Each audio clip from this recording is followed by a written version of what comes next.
Good morning, everybody. How are you? So I want to do a video on Jokic in particular and why this loss to the Minnesota Timberwolves is a big stain to his legacy. So the Denver Nuggets, they lost to the Timberwolves.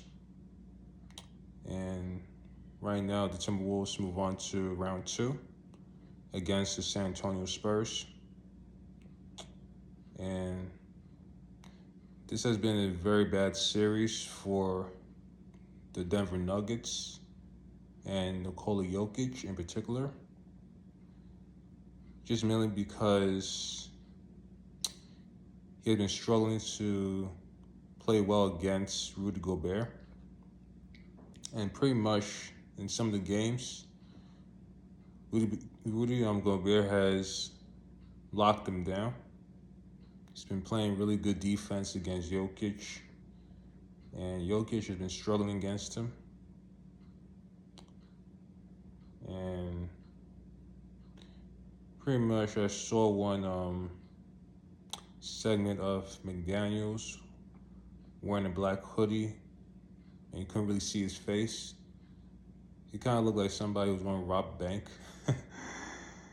And where he called out the whole team, and he was saying that the Denver Nuggets were bad defenders, such as Jokic and then Jamal Murray, and then Eric Gordon, Christian Brown. And he pretty much backed it up. I mean, the Denver Nuggets are a bad defensive team. And they're really good when they outscore their opponents.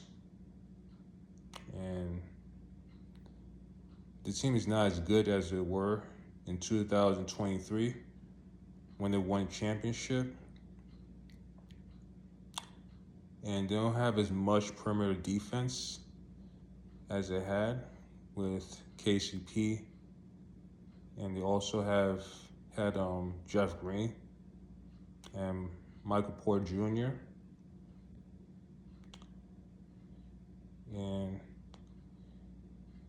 yeah, so basically the reason why this is like a big stain on his legacy is because Jokic, he tends to struggle in the playoffs.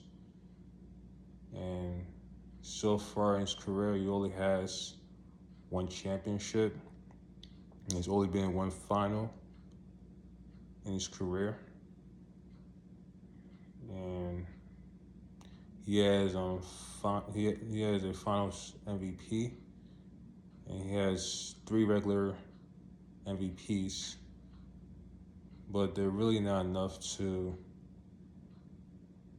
for him to have a case to be in the GOAT conversation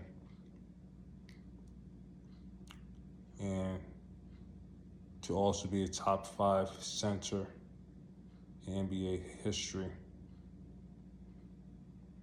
So he's not in that conversation.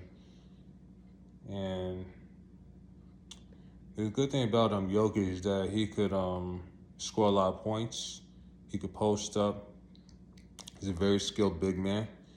He could shoot the ball, and he could pass the ball and get his teammates involved. And he's an offensive threat. And he could rebound the ball. And he could really control the offense. But the main problem with him is that he's a defensive liability. So he doesn't play both sides of the ball. And he's not athletic.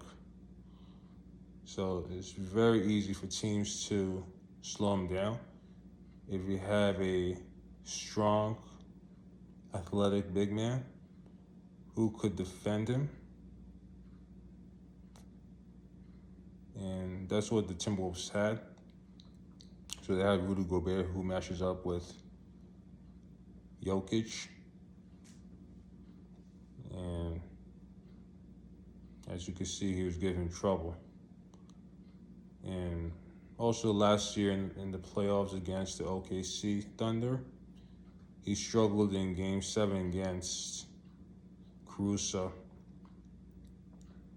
And yeah, he struggled against the 6'5" Caruso. And that's really another stain on his playoff career. So yeah, he has one championship, but most of the time he keeps kind of coming up short in the playoffs. So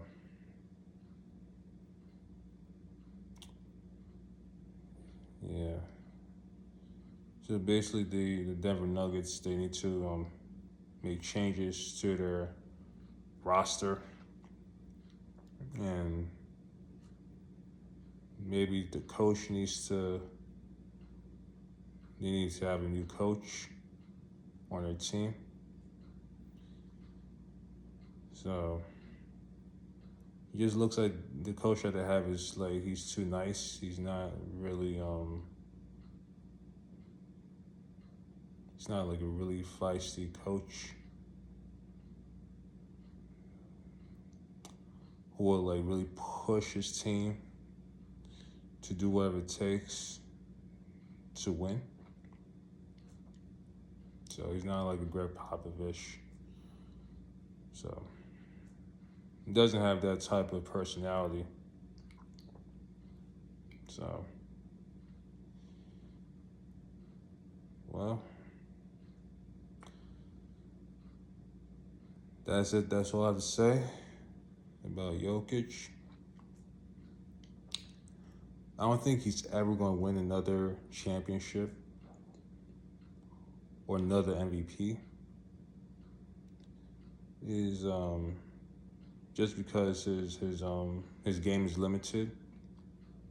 It's very limited, and I don't see how he can improve offensively. He already has all the skills to play offensively. So, and then he's gonna keep getting older, and he's not gonna get any faster. And he's pretty much slow-footed on defense. So I don't see him being better at that end too. So yeah, well, that's my thoughts about his legacy.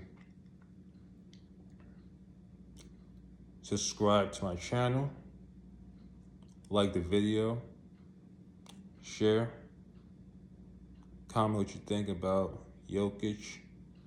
You think he's a top 5 center, not top 5 center in NBA history. And have a great night or morning. Bye.